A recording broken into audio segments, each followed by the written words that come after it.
My first rule that I always talk about to success is you got to have a very clear vision of where you want to go.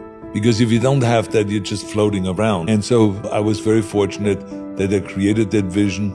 Visualizing became a normal thing. If I can see it, it must be a reality. And I can make it a reality. For me, the vision became a reality, so it was only then a matter of following through with the work to get there.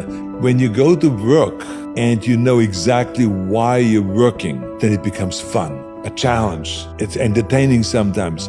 What I believe is you need to know 4 things about your mind. And if you put these 4 things into practice, you will have success across the board at every level. So let me tell you what these 4 things are about your mind. Your mind does exactly, specifically what it thinks you want it to do. It always does what it thinks is in your very best interest. If you haven't got what you want, but you've got behaviors you don't want, you are not collaborating properly with your mind. Secondly, your mind is hardwired to move you towards pleasure and away from pain. And that's wired into us from being tribes people. You survive on the planet by avoiding pain. Thirdly, the way you feel about everything all the time is only down to 2 things: the pictures you make in your head and the words you say to yourself. And fourthly, your mind loves what is familiar. It is programmed to keep going over and over again for what is familiar. If you want to succeed at any level, you have got to make what is familiar unfamiliar and what is unfamiliar familiar. We're not on this stage just because of talent or ability.